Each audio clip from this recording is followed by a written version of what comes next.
Hello there, everyone, and thank you guys for joining our breakout session on blade recycling. My name is Jewel Williams. I am with Orsted, and I'm here to introduce our speakers. We have Paul Brown from Advanced Force Solutions and David Morgan from Carbon Rivers. Okay, I want to thank everybody for being here, and this is what I believe is probably the most important session of this conference. And I think a lot of people probably agree with that. This is, blade recycling, and the need for it is a big deal. And I would also say that even though this is a relatively small conference, you're going to actually hear from two of the leading blade recycling technology solutions that's currently available. So I think that's really big. They say that if you can, see, we're already getting, yeah, that's good. If you can solve a problem or meet a need, you have value. And I would add to say, and if that solution can also positively impact our environment, then you have the potential to change the world. My name is Paul Brown, and I am one of the founders and CEO of Advanced Force Solutions. And we are a company that will change the world by turning today's wind turbine blade waste into tomorrow's new products. A4S, first and foremost, we are a manufacturing company, and we generate our raw material feedstock through the recycling of wind turbine blades and other hard-to-recycle materials.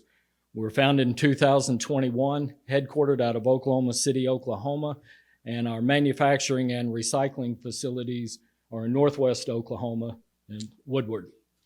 And we have a total of 133,000 square foot of roof line on 80 acres. And Northwest Oklahoma is actually, if you look at where the majority of the wind farms are, that is very centrally located. That's part of why we chose Woodward. So we all know the problem. It's blade waste and the need to recycle. But what we may not be fully aware of is really how much blade waste we're talking about. And usually one of the first questions that I get asked is, well, how long do those blades last? Answer, 15 years, give or take. However, that's not what really creates all of the massive amount of blade waste. It's actually the repowering of wind farms. And the Department of Energy has estimated that up to 90% of wind turbines with a capacity rating of 2 megawatts or less could be repowered within the next 5 to 7 years. And according to the U.S. Wind Turbine Database, there's actually over 36,200 of these wind turbines that fall into this 2 megawatt or less rating that have not already been repowered. So when you add that along with the fiberglass nacelles, you're looking at up to 818,000 tons of additional blade waste. And I say additional because that doesn't account for the 5,000 to 7,000 blades and nacelles that are currently being stockpiled, just waiting for solutions. And so what's the difficulty with recycling these blades? One, it's expensive, they're hard to recycle, therefore it's not considered cost effective to do it. And most current solutions are focusing only on the recycling, and there's very limited marketable offtakes. So the result of this is thousands of blades being stockpiled at recycling facilities for years, just searching for offtakes for this. So what is the solution? And I will ask, do you think it's really possible to turn 800,000 tons of blade waste into everyday use products? I would say absolutely, it is. And we do this at A4S by combining vertical integrated strategies with circular economy principles, and we call it our A4S Circular Solutions System. And it's really 4 key elements to that. 1 is field services. 2 is the recycling with fiber recovery. 3 is then new product manufacturing with that fiber. And then our entire system is really made possible through our in-house R&D and engineering teams. So I'll go just a little bit deeper into each one of those. Field services, we actually send our A4S crews out to customer locations where we will cut the blades and strip them into smaller sections to make them easy to transport. Then we tag and scan each blade section into our material tracking system, and then they're loaded and sent back to Woodward. And this is where A4S really begins to separate itself from other recyclers. We have a proprietary process. It's proprietary and soon to be patent pending. We call it PACS, which stands for Pressure Assisted Chemical Separalysis. And with this process, we are able to take the blade material, break it down, and recover the fiber and the fiber matting, and then also recover the chemical compounds that make up the resins with that. And these chemical compounds are then able to be used to add with other chemicals to make new compounds that's used in multiple different applications and industries. And our chemical solution, it's a mild chemical solution that is recoverable and reusable. We just run it back through our system. So we have net zero waste with our process. And then once that fiber is recovered, then we send it through in-house manufacturing, where we will use multiple open and closed mold processes, and we can make really any product, both thermoset and thermoplastic. And just a few of the examples on this, we can do a variety of different types of fiberglass enclosed trailers, and then we have our own A4S line of pickup truck toppers, and then on the composite side, fencing, decking, outdoor structures, and even construction grading and platforms with that.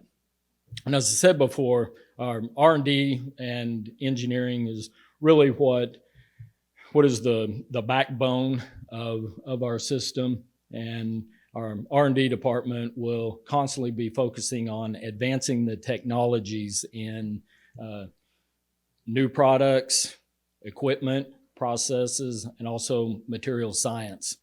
And there's actually an architect friend of mine that he said that in the construction industry now, everybody's looking for what is the next material, what's the next sustainable material. Well, we believe that with our R&D team, we may be the one that discovers that, and it may come from the wind industry. So who are our customers? Different types of customers.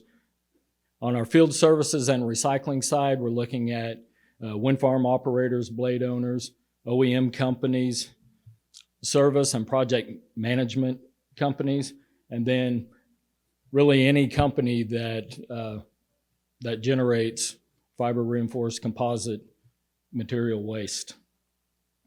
On the manufacturing side, private branding companies, product wholesalers, distributors and retailers, and even raw material wholesalers. And industries include, you name it, just about any type of fiberglass or composite product that's used in different industries. I mean, there's really not a limit to what we can produce with our fiber. And biggest thing comes down really to one word when we're talking about recycling and recycling programs, and that is accountability.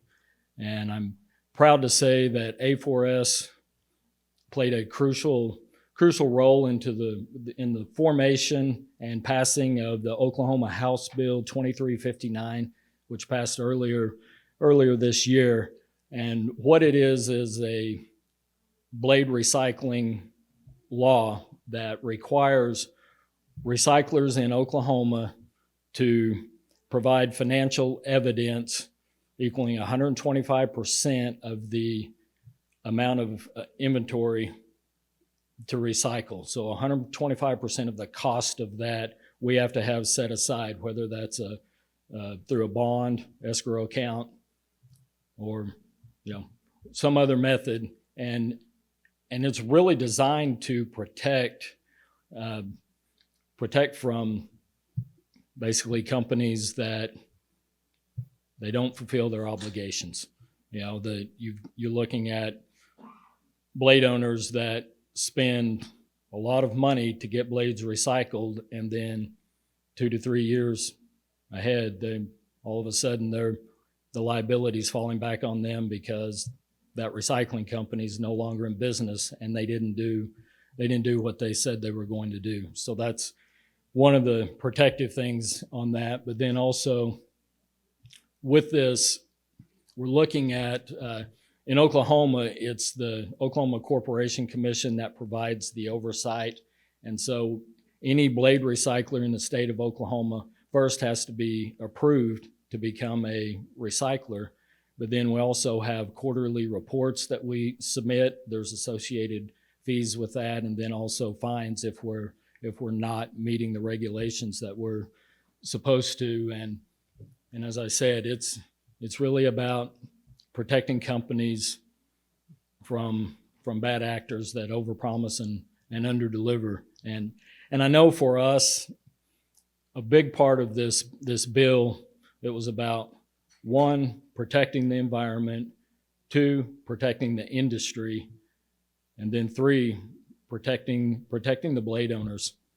And so there's not really anything in this bill, in this law, that is not a win for everybody involved.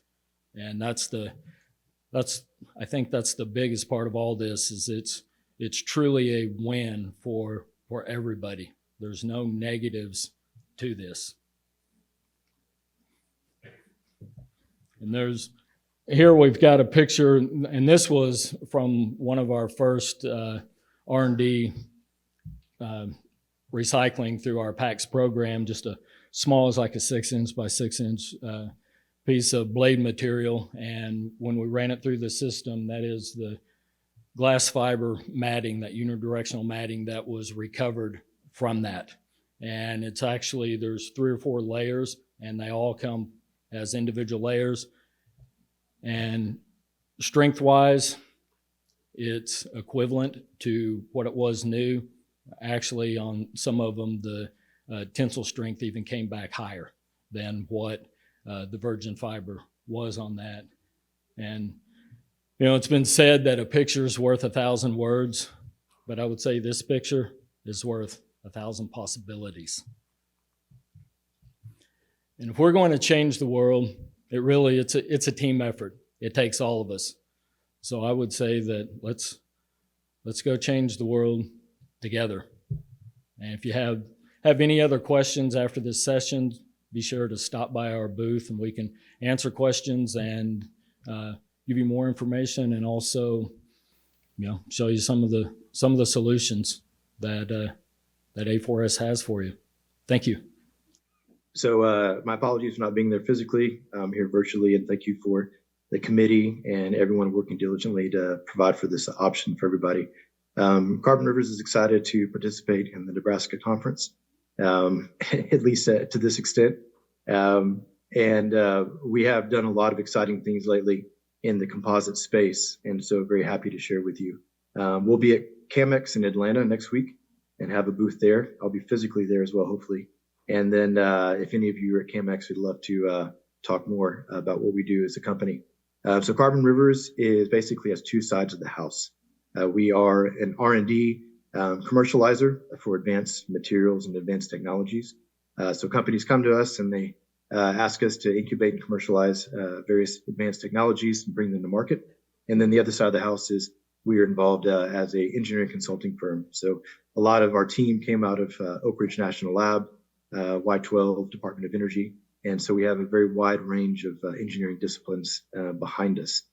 So this particular topic kicked off in 2019. Like I said, as a lot of our team left DOE land to have a private enterprise and commercialize disruptive technologies for the greater good. They asked us if we would have the capability and interest in providing a circular economy proof of concept for wind blade recycling. So we said yes to that. We took up the gauntlet there in 2019, and we received an SBIR from the WETO office, Wind Energy Technology Office. They've been quite excellent to work with, and we since received a phase 3 commercial with them back in March. So with that project, we received donation blades from LM Wind, GE, Pacificor, and we diligently figured out how to economically and efficiently downsize these blades. And in addition to downsize the blades, come up with a solution similar to Paul's, in which we could recover the glass fiber effectively for next generation manufacturing. So our process, in particular, Carbon River's glass to glass G2G, is a multi-stage mechanical, thermal, chemical process. So what we do is we receive blade material, we downsize it and get it to the appropriate form factor we need to feed it into our reactor here in Knoxville, Tennessee. And again, if any of you are in the Knoxville, Tennessee area, be very happy to provide a tour and show you what we do firsthand. But in that facility, after we break it down, we run it through with an auger system into a reactor. And the polymer cracks, if some of you are familiar with a pyrolysis type of system, the polymer cracks at a very low temperature, steady state. We kick it off with natural gas originally. And then when the process starts at steady state, the syngas recaptured in the light hydrocarbons in our process recirculates in the system for net positive energy. We also have heavy hydrocarbons coming up the line, and that is a oil that is then condensed into tanks. So it can be fractionated into a red diesel, kerosene, bitumen, a variety of different things off the stack to go to offtake partners. So we've had our oil analyzed by a variety of petrochemical and concrete commercial groups.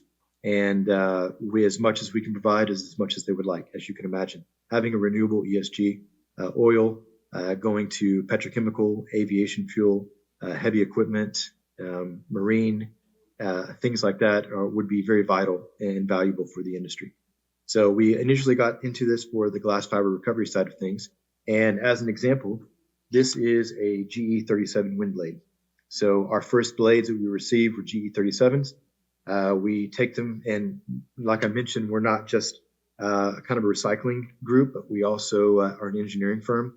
And so we do compounding with wind screw extruders. We do processing of wet lay mat systems as well.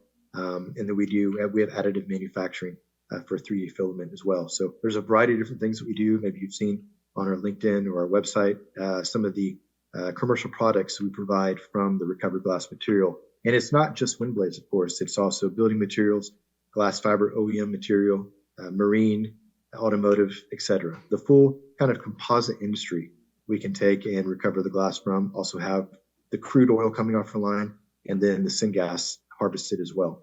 So with this particular sprayer head, it's on the shelf with a company called Green Llama. They're at Whole Foods grocery store, and it's on a multi-purpose cleaner. And they contracted with us to provide the glass fiber in a injection molding form. So the rest of it is polypropylene. So this is a really nice commercial product that came out of a wind turbine blade. We also start off, of course, with the glass fiber. Apologies if you can't see this in the screen very well. But here, this is a recovered glass fiber.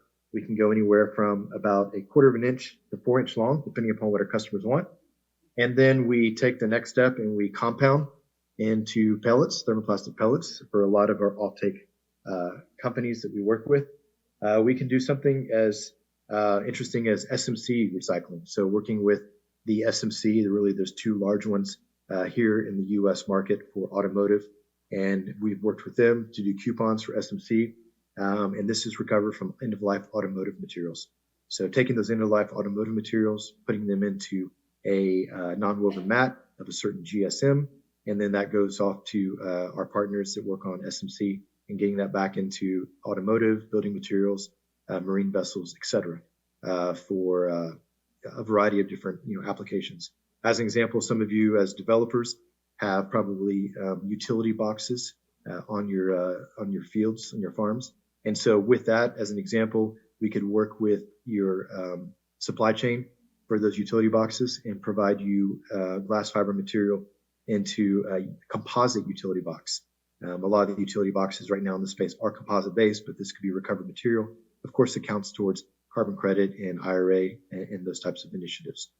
So we provide customers a variety of different avenues going forward to take this material and use it into different products that are immediately applicable to what they do and what they need. We have another, I should be running through these slides actually. I got caught up in my talk. All of us know that with glass fiber composite industry, we have kind of two main, other than the recycling side of things, two main avenues. One is landfill, one is cement kiln incineration. And those are stopgaps until Paul's group or our group come in and provide other contributions as well. So the glass fiber industry is not just an issue with respect to offtake and what those products are going to go into. The CAGR believes around 8.4% after COVID for the next few years to finish out this decade. But it's also the sourcing too. None of us live in an isolated village. And so we know that geopolitics is radically changing our world, not the least of which is supply chain.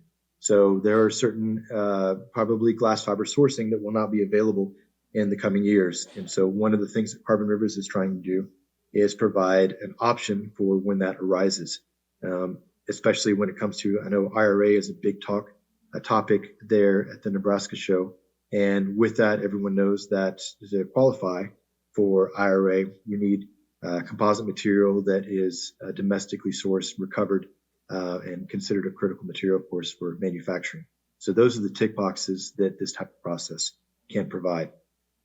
In our process, like I mentioned, it's a multi-stage, three-stage process whereby we downsize the material effectively, and through our industrial shredders, we then feed it into our reactor here in Knoxville, Tennessee. We recover the glass fiber, and it's mechanically intact for next generation applications. And of course, the sizing is removed in our process. And the third step is chemical. So we reapply the sizing for strengthening and for the various applications, whether it's going into a pellet form factor or non-woven mats or 3D filament or things like that. And of course, like I mentioned, we do have the ESG crude that comes off our line. And so that's kind of a nice benefit of our process.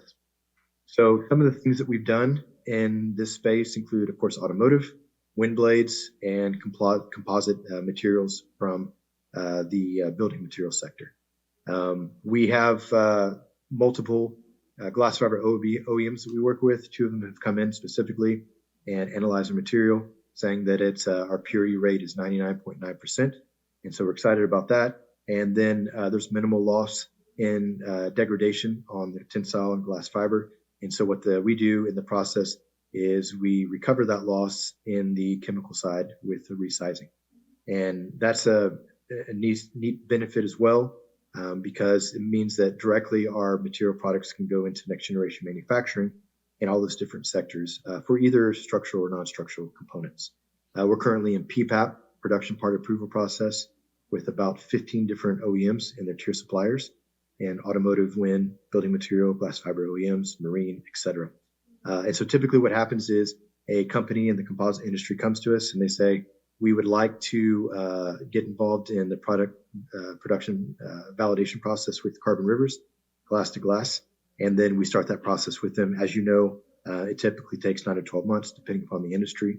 But we're pretty far along with most of those companies. So we will start production in Q1 of this coming year with multiple groups supplying glass for manufacturing. We worked with Department of Energy, like I said, initially on this project out of Oak Ridge, and it was very successful. And with that, we're working with the DOE for our LCA numbers, scope 2. And if some of you individually want to get with me over email, feel free, or CAMEX if you're there next week or whatnot. Happy to discuss this, but our LCA, we're quite pleased as well, is carbon negative. So the recovery of the materials and the credits from the glass, the syngas, and the pyrolysis oil achieves carbon negative status with a scope 2. We'll do a scope 3 with Department of Energy next year once we have some of our offtake identified and what that's going to look like in, say, automotive or wind, building material spaces. So then we'll be able to provide a scope 3 LCA as well based upon where our material goes and what type of manufacturing processes they go to. So like I showed you a few seconds ago, and the different offtake options we have, we do nonwovens, the raw staple fiber, and of course compounding. This is some of our additive manufacturing side of things. The reason why it's a black or a gray shade pigment to the filament is because we also do graphene. That's another technology we established and commercialized and patented. It's a top-down mechanical exfoliation process by which we basically shave off nano layers, 1 atom thick layers of graphene nanoflakes off of the mineral graphite. And the sourcing, of course, is here in West Virginia, Pennsylvania, in the U.S. So we have plenty of domestic source of graphite mines, and we're the largest source of pristine graphene material in the world.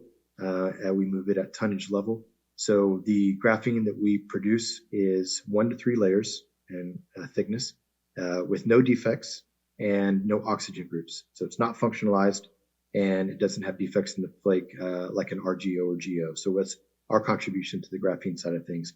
We work on graphene on the sizing side, so that provides enhanced benefits to the glass, carbon fiber as well. And then, of course, we do graphene in pellets, nonwovens, and filament if customers ask. If they want specialized materials, for example, thermal dissipation or electrical conductivity, or if they want increased tensile performance and fatigue aspects in the glass, very depending upon what the application is.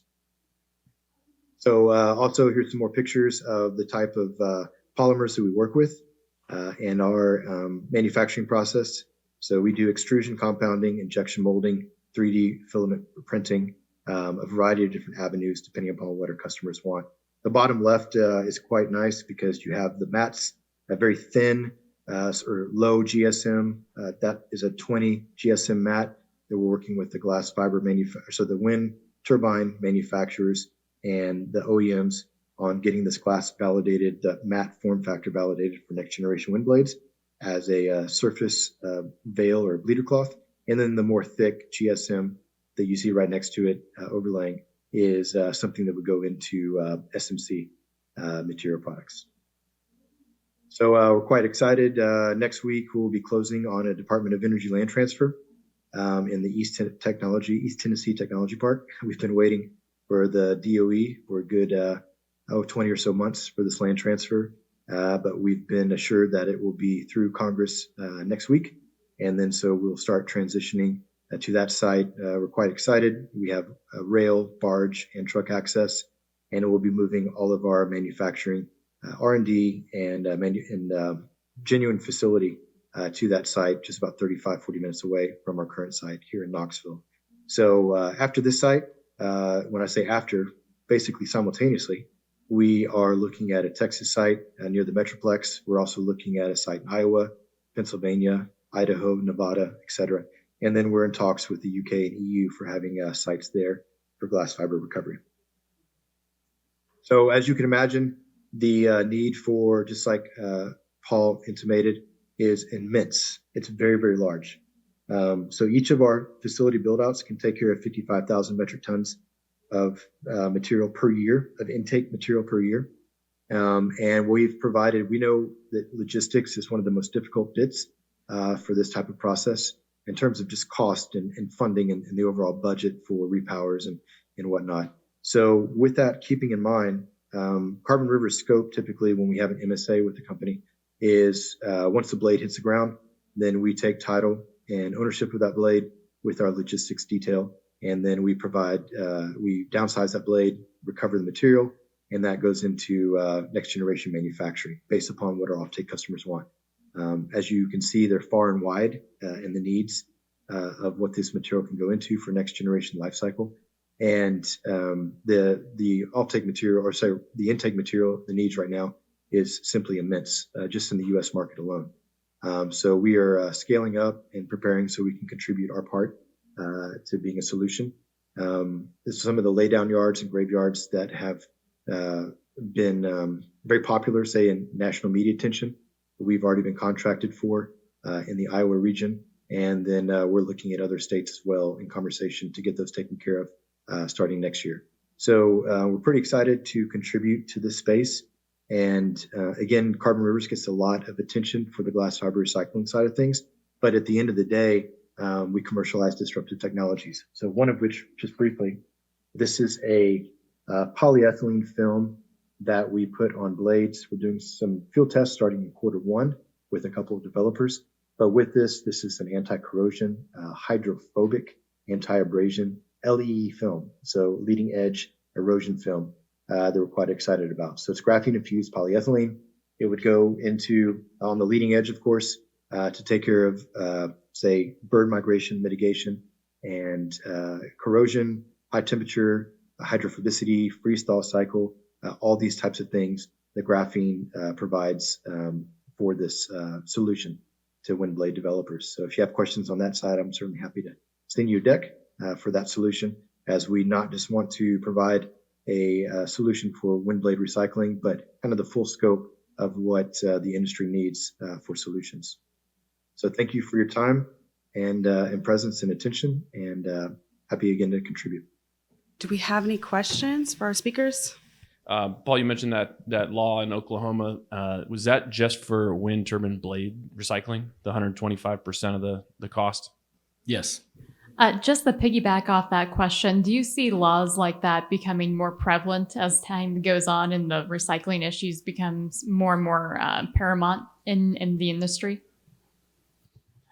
I do. I think that it's really imperative that states start developing these laws, because they're, as repowering and recycling gets to be more well known, there will be a lot of companies that will come in and will try to do a quick grab and make some quick money. And that's ultimately, without having some regulation over that, then you just end up with moving blades from one place to another. So I truly believe that that's kind of the future with this. Right now, we only have around 9 or 10, but in the next 6 months, as our plant becomes operational, we'll have about 100. And David, the question was, how many employees do you have?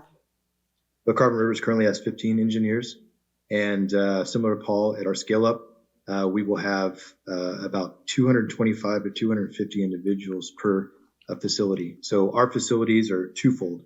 They're either a regional facility, so that is 200 metric tons per day of throughput, so 55,000 metric tons per year.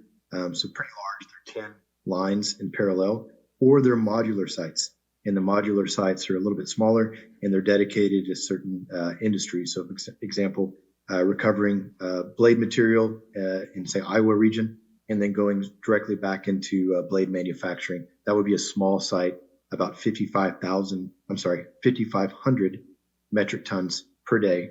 5,500 metric tons per year and 20 metric tons per day, just a scale down by 10.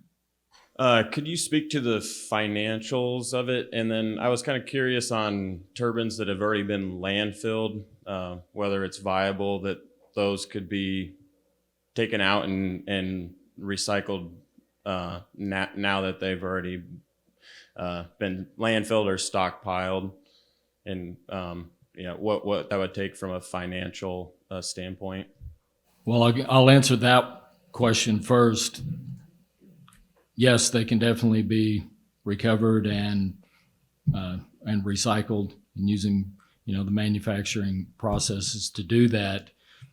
It's just who's going to pay for that. That's it always comes back to that, who's going to pay for that part of it. But we definitely we can go dig them up. They're not buried very deep. Yeah, And to echo what Paul says, Carbon Rivers typically receives repower projects, or graveyards. And we have been contacted by different entities and different states asking if we have interest in taking material out of landfills. And so that's, I think, next on the agenda. So we're competitive in tipping fee with other options that are out there. And at the end of the day, we want to not just receive material, we want to put this back into circulation.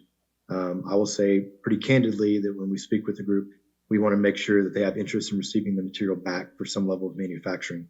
We're not just a receiver of material, we circularize the material. And so that's essential to not just our business model, but to the composite economy in general.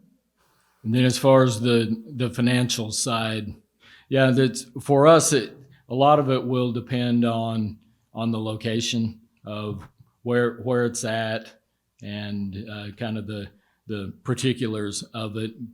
But if somebody's bringing the material to us, recycling is about $400 a ton, $400 per ton. We can go out and do the full service, collect the blades, bring it back, recycle, and depending on where it's at, $5,500 a blade is kind of what the average is on something like that. And on the transportation side, that's the only part that we don't do in-house, but we have agreements with a couple different transportation companies, and that is always a pass-through cost. We're not padding it on transportation, and we've got some very, very competitive rates on the transportation side. The question I think that you missed was around the costs of recycling blades. Well, the cost for us, I mean, that's a little bit more kind of proprietary of what it costs us to do blades, as you can imagine, if you're running a business. But when we quote jobs, it's based upon scope of work in that particular RFQ. So if they want us to do the logistics, we can certainly offer that as a turnkey solution. If they just want us to receive material, we can do that as well. It's basically whatever the customer wants. We can provide that turnkey solution. But again, our rates are competitive, much lower than cement kiln, but competitive to the other options that are on the market. I would say this is for David. You'd mentioned a coating process that you've developed. That's a thermal plastic. When do you see, or is there anything on the horizon that would be a higher degree of product being a thermal plastic rather than a thermal set in these blades? And do you work with the manufacturers on any of these designs? So we do work with LM and TPI and Certex on various initiatives. When you say the coating, are you talking about an exterior coating for performance enhancement? Yeah, as I understood it, you had your performance enhancement coating was a fiber mesh, but encapsulated in a thermal plastic. Am I right? Oh, so the two different options there. One would be the recovered glass goes into a non-woven mat, like a surface fill or bleeder cloth. And then that would be sent to Certex, TPI, LM Wind to do blades, SGRE, whoever, to go into next generation manufacturing. So we're in PPAP process for those non-woven mats currently. That's just recovered glass from end-of-life materials. This right here is a polyethylene. It's more of a film than it is a coating. And what this goes onto is leading edge on the exterior, and that mitigates against bird challenges and anti-corrosion, hydrophobicity for freeze-thaw cycle, things like that. So we're starting field tests in Q1 with a couple of developers for this project, and happy to share results once we get that done. But that's kind of the two options. One is glass going back into blades, and the other is a polyethylene graphene film on the exterior blades. I was just curious about the time frame of the process from once you receive a blade to actually getting the recycling process completed. If you could speak to a little bit about that. Yeah, I can go quickly on that one. The best way to describe it is our throughput right now is about 50 to 60 metric tons. We go by metric here per day of throughput. So once that material is shredded, think of like a GE 6.5 ton blade, metric ton blade, and basically 10 of those on a daily basis throughput. And then that going into our pyrolysis. And then by the end of the next day, all that material is prepared for next generation life cycle. So again, the next life cycle takes more time because that's developed with individual partners. They may want compounding for pellets. They may want nonwoven mats for SMC. There's so many different applications for the glass for next life cycle. So the quickest really is the downsizing throughput and the glass fiber recovery throughput. And just real quickly for us, with our PAX process, since it's not grinding process on that, we can do about 4 blades per day as far as recovering on the fiber matting, and then the parts with the resin that we do grind. I mean, we can grind, I don't know, probably 20, 30 blades a day if we did that. So it's, as far as grinding up and running through the recycling, it's just a few days. Thank you, everyone, for all of your questions. I think we're just about out of time here. I'm sure you guys, if you have any more, can find these guys elsewhere. So yeah, another round of applause.